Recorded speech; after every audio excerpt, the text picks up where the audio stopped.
수능고사가 마치고 대학 입학 시즌이 찾아왔습니다.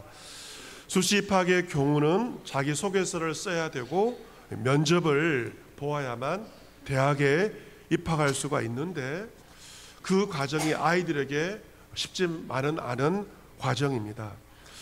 하지만 대학에 들어가는 문보다 취업의 문은 더 좁은 것이 현실인데, 요즘 취업 준비생들은 매년도 좁아지는 취업의 문턱을 실감하고 있습니다. 해마다 전형 방식이 달라지고 있고, 필기시험의 경우 합격선이 높아지고 있습니다. 면접도 AI 면접이 필수로 되고 있고, 그리고 1박 2일 동안 숙박을 하면서 여러 가지 면에서 심층적으로 면접을 진행하고 있습니다. 무엇보다도 채용 규모 자체가 적어지고 있는데, 은행권의 경우 채용 인원을 예년보다 절반 가까이 줄고 있는 것이 지금의 현실이고, 인공지능 AI 시대에 취업 기회 자체가 줄고 있는 것을 실감을 하게 됩니다. 요즘 청년들의 가장 큰 고민거리는 경제적 불안과 그리고 취업의 불확실성 가운데 있습니다. 왜냐하면 4차 산업혁명 AI 혁명 시대가 본격화 되면 제일 먼저 사라질 일자리가 주니어급, 이른바 젊은 세대의 일자리가 제일 먼저 사라질 가능성이 많기 때문에 그렇습니다. 이처럼 취업시장이 좁아지고 전통적인 직업 구조가 흔들리는 이런 상황에서 교회는 청년들을 위해서 기도해주고 격려하고 구체적으로 도와주는 그 일들을 우리가 해야 되고, 여러분께서 청년들을 만날 때마다 기도하는 마음으로 격려해 주시고 도와주시길 바랍니다. 취업 준비생들이 서류 전형을 통과하는 것 자체가 쉽지가 않습니다. 그리고 서류 전형이 되었을 때는 면접을 봐야 되는데, 면접을 준비하는 것, 때로 면접도 10대 1의 경쟁에서 그 면접을 준비하는 것이 쉽지 않습니다.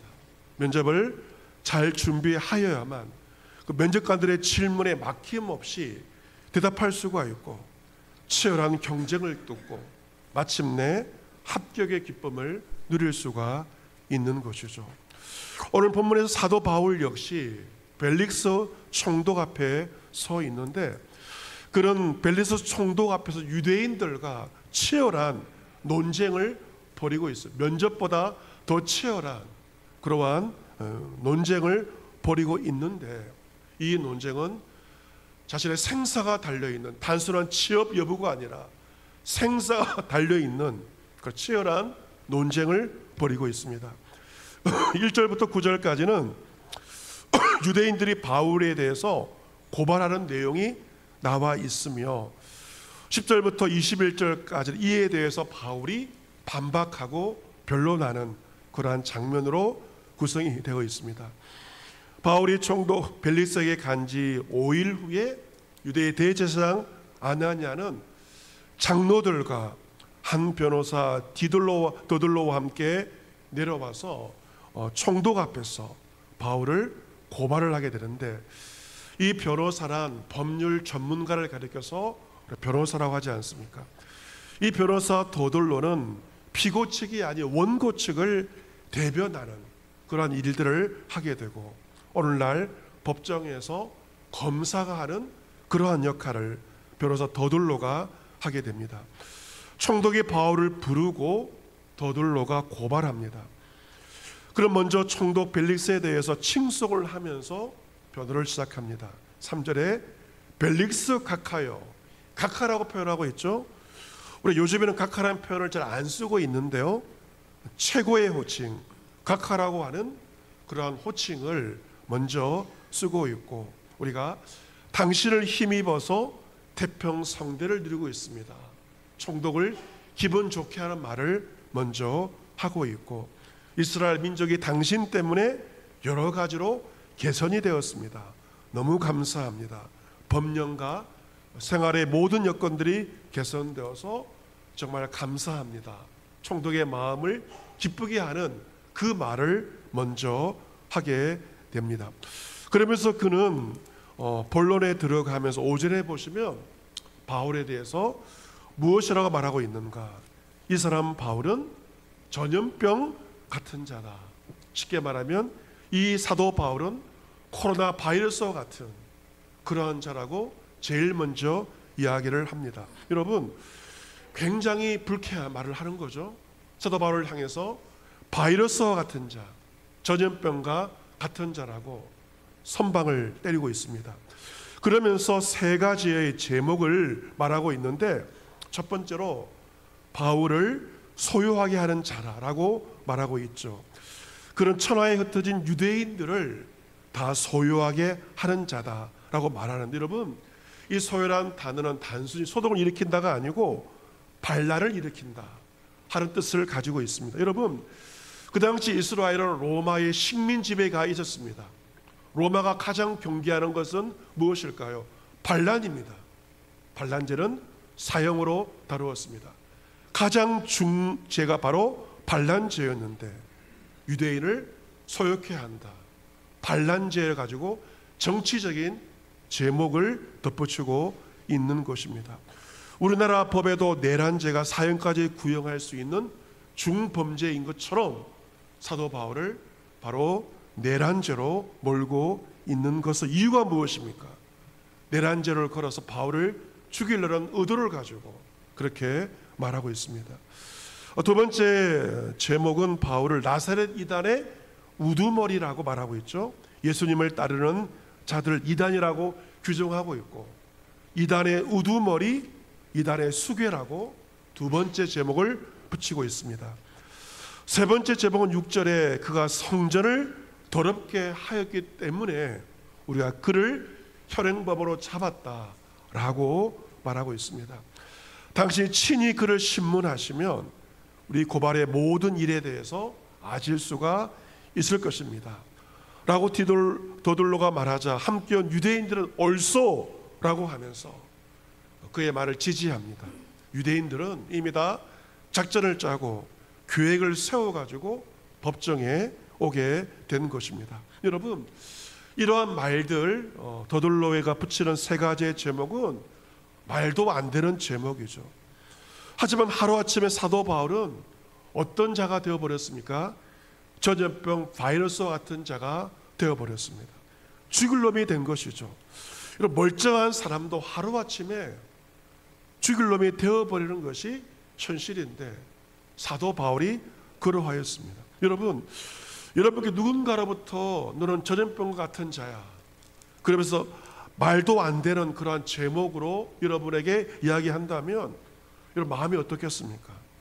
화가 날 것이고 분노할 것이고, 그리고 기가 막혀서 어쩌면 무슨 말부터 해야 되지 말도 나오지 않을 수 있습니다. 자신을 변호해야 되는데 싸울 힘이 없으면 자신을 변호하는 말도 하지 못하고 싸우지도 못하고 한숨만 내질 수밖에 없는 것입니다. 하지만 성경을 보시면 바울이 굉장히 흥분된 그 상황에서 너무도 차분하게 평정심을 잃지 않고 변명을 하는 것을, 변론을 하는 것을 보게 됩니다. 오히려 이 변호사 더둘로가 흥분해서 과격한 말을 내뱉고 있지만 바울은 험한 말을 하지 않고 굉장히 침착하고 차분하게 대응하는 것을 보게 되는데, 10절 말씀에 총독이 바울에게 머리로 표시하면서 이제 너도 말해보거라, 너도 직접 변명해 보거라, 변론할 수 있는 그런 기회를 주게 됩니다. 그때 바울은 먼저 말하죠. 당신이 여러 해 전부터 이 민족의 재판장 된 것을 내가 알고 내 사건에 대하여 기꺼이 변명하나이다 라고 말하고 있습니다. 여러분, 이 본문에 기꺼이 변명한다, 기꺼이 이 단어는 즐겁게 변명한다는 말입니다. 여러분, 기꺼이 변명한다는 것은 뭐냐면 만면에 미소를 띠고 하는 것입니다. 지금 상대방은 흥분해서 화를 내면서 말하고 있는데 지금 바울은 화를 내지 않고 오히려 미소를 띄우면서 여유를 가지고 이야기를 하고 있는 것입니다. 여러분, 이 상황이 즐거운 상황인가요? 굉장히 화가 나고 얼굴이 붉어질 수밖에 없는 상황이지만, 하지만 바울은 즐거이 변명한다, 기꺼이 변명한다 라고 말하고 위축되지 않고 오히려 당당하게 자신감 있게 대응하고 있는 것입니다. 11절에 먼저 그걸 말합니다. 당신이 아는 바와 같이 내가 예루살렘에 예배하러 올라간 지 열 이틀밖에 안 되었다. 제일 먼저 그것을 말합니다. 내가 선교 여행을 마치고 예루살렘에 온 지 12일밖에 되지 않았다. 이것은 유대인들의 주장처럼 예루살렘에서 소동을 일으킬 만한 충분한 시간이 아님에 대해서 논리적으로 먼저 이야기를 합니다. 또한 12절 13절 말씀 보시면 내가 성전에서 누구와 변론하는 것이나 무리를 소동하게 하는 것을 보지 못하였으니 나를 고발하는 모든 일에 대하여 그들이 능히 당신 앞에 내세울 것이 없나이다. 지금 변호사 도돌로가 나한테 이야기를 하고 있지만 그 모든 제목에 증인이 없다. 그리고 증거도 없다. 이것은 그들의 주장에 불과한 것이다 라고 반박을 하고 있습니다. 그러면서 세 가지 제목에 대해서 차근차근 이야기를 하는데, 나는 그들이 이단이라고 하는 도를 따라 조상의 하나님을 섬기고 율법과 선지자들의 글에 기록된 것을 다 믿으며 15절에 그들이 기다리는 바 하나님께 향한 소망을 나도 가졌으니 곧 의인과 악인의 부활이 있으리라 함이니이다. 이 말은 나는 저들의 말처럼 이단의 우두머리가 아니고 정통신앙을 가진 자다. 유대인들처럼 하나님을 섬기고 있고 구약 성경 난 다 믿고 있다. 어떻게 내가 이단이 되느냐라고 말하면서 유대인들처럼 부활의 소망을 가지고 있습니다. 그 부활의 소망은 의인의 부활만이 아니라 악인도 부활하는 것입니다. 여러분, 부활은 의인만이 아니라 악인도 부활합니다. 의인의 부활은 상을 받기 위한 부활이라면 악인의 부활은 심판을 위한 부활인데, 나에게는 의인과 악인의 부활에 대한 소망이 있습니다. 나는 이단이 아니고 정통신앙을 가진 사람입니다. 반박을 하고 있고, 그리고 16절 말씀에 이것으로 말미암아 부활의 소망 때문에 하나님과 사람에 대해서 항상 양심의 거리낌이 없기를 힘쓰나이다. 내가 부활의 소망을 가지고 있기 때문에 나는 하나님 앞에서 부끄럽지 않게, 사람에 대해 부끄럽지 않게 양심의 거리낌이 없이 나는 살고 있습니다. 여러분, 이처럼 부활의 소망을 가진 사람은 인생을 자기 마음대로 살고 싶어도 살 수가 없죠. 왜? 부활의 소망이 있기 때문에 양심에 부끄럽지 않게 하늘을 향하여 한 점 부끄러움 없이 살아가게 되는 것이죠. 바울이 그것을 말하고 있고, 또 17절 말씀 보시면 여러 해 만에 내가 내 민족을 구제할 것과 재물을 가지고 왔어. 드리는 중에 내가 결례를 행하였고 모임도 없고 수동도 없이 성전에 있는 것을 그들이 보았나. 이 말은 나는 성전을 더럽히지 않았습니다.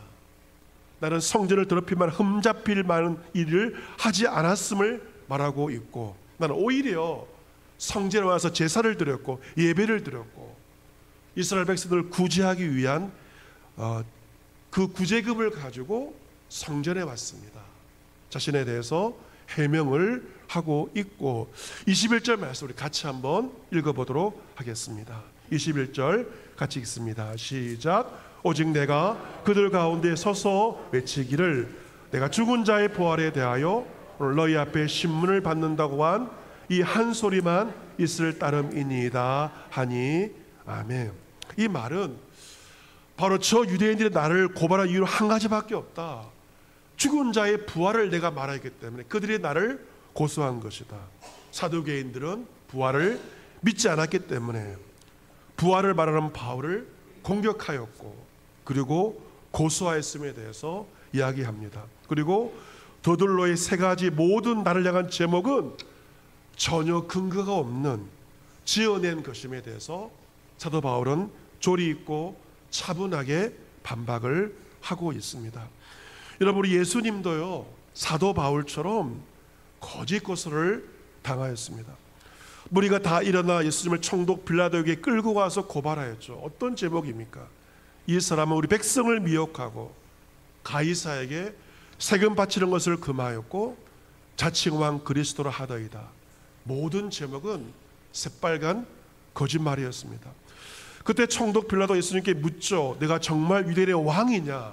예수님은 당당하게 말씀하십니다. 내 말이 옳도다.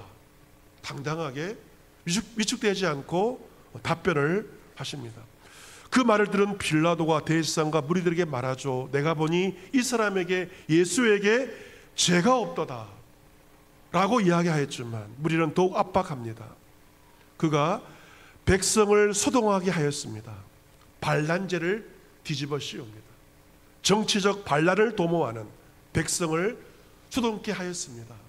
반란죄를 갖다 붙인 것입니다.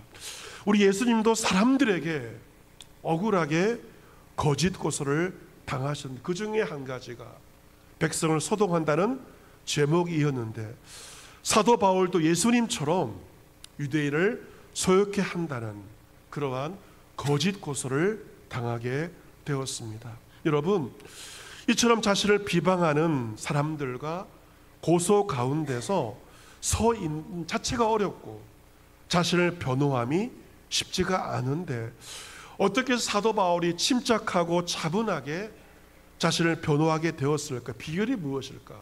그것은 바로 성령의 도우심입니다.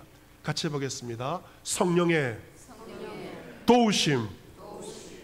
성령께서 도와주십니다. 무슨 말을 해야 할지 성령께서 가르쳐 주시고 담대하게 그 모든 것들을 이겨내게 하십니다. 주님께서 마가복음 13장에서 예고하셨죠.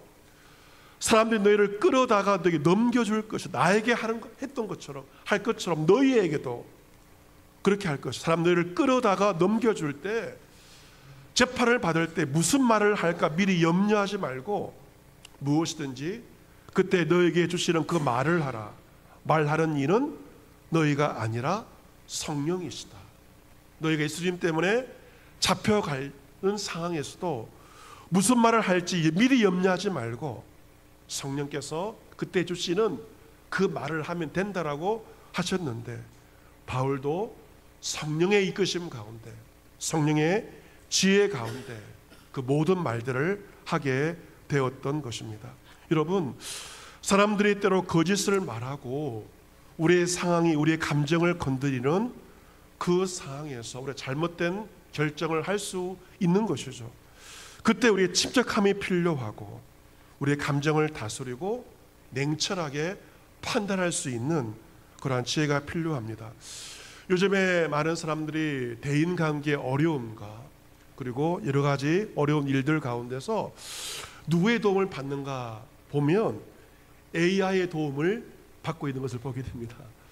왜냐하면 사람들은 쉽게 흥분하고 사려 깊은 조언을 주지 못하는 경우가 많이 있는데, 오히려 인공지능의 도움을 받고 자신의 사정을 구체적으로 이야기하면 마음을 위로해 주기도 하고 상황을 정확히 분석하면서 어떻게 대처해야 될지 구체적인 팁을 주고 있는 것이 현실이고 있습니다. 그래서 요즘에는 사람들이 사람께 위로받는 것이 아니라 인공지능으로부터 위로받는 그러한 시대에 우리가 살고 있습니다. 하지만 여러분 꼭 기억하셔야 할 것은 정말 우리를 위로하시고 우리를 도와주시는 분은 성령 하나님이십니다. 우리 기도의 자리에 나아가서 성령의 도우심을 구할 때 성령은 우리를 진정으로 위로하시고 내가 어떻게 처신해야 될지, 대처해야 될지, 무슨 말을 해야 할지 성령께서 구체적인 팁을 주시고 해야 할 말까지 구체적으로 알려주십니다.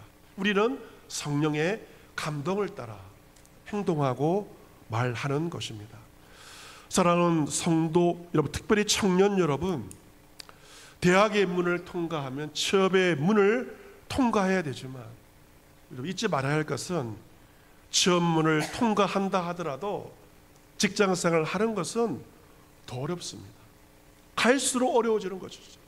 갈수록 어려워지고 산 넘어 산인 것이 우리의 현실이고 결코 우리의 삶이 만만치가 않습니다. 돌발적인 상황이 벌어지기도 하고 누군가가 날 공격해 올 때 여러분께서 화를 내면 그 사람과 똑같아지거나 지고 마는 것입니다. 그런 때일수록 평정심을 잊지 않고 차분함과 침착한 용기가 여러분에게 필요한 것입니다. 진정한 용기란 흥분하는 것이 아닙니다. 흥분할 수 있는 상황에서 사도 바울처럼 침착하게 대처하는 것이 진정한 용기이고 그것이 진정한 지혜인데 그 침착한 용기는 바로 성령께서 주시는 것입니다. 여러분, 차량도 급발진 사고가 나지 않습니까? 얼마나 그것이 무섭습니까? 더 위험한 것이 감정의 급발진은 더 참담한 결과를 우리에게 안겨다 줄 것입니다. 내 감정대로 판단함이 아니라 내 안에 성령께서 주시는 그 감동에 따라 행동하고 말할 때 우리는 침착한 용기를 가지고 살아갈 수 있을 것입니다. 11월 우리가 하순에 접어들었는데요. 이 11월이 참 어려운 달입니다. 1년 가운데서 12달 가운데서 가장 조심해야 할 달이 11월 달입니다. 그래서 11월에 괴담이라는 말이 있을 정도로 많은 사건과 사고가 11월 달에 발생을 하고 이 경찰청의 우리 친구인 청장의 말을 들어보니까 교통사고와 사건이 제일 많은 달이 11월 달인 겁니다. 이유를 알 수 없지만 이 11월 달에 교통사고도 많이 생기고 사건 사고가 더 많아져서 경찰들도 더 많은 대비를 하고 있다는 말을 듣게 되었습니다. 우리의 상황이 돌발적인 상황도 있고 수많은 예측할 수 없는 그 상황에 처한달지라도 여러분 그 상황에서 사도 바울처럼 성령의 도우심을 구하기를 바랍니다. 기도함으로 성령의 도우심을 구할 때 성령께서 내가 어떻게 대처해야 될지 무슨 말을 해야 할지 구체적으로 여러분에게 말씀해 주실 것입니다. 이번 한 주 우리가 살아가는 그 상황 가운데서 사도 바울처럼 성령의 인도하심 가운데 침착한 용기 가운데서 마땅히 할 말들을 하며 악에게 지지 말고 선으로 악을 이기며 살아갈 수 있는 여러분 모두가 될 수 있기를 주님의 이름으로 축복합니다. 아멘.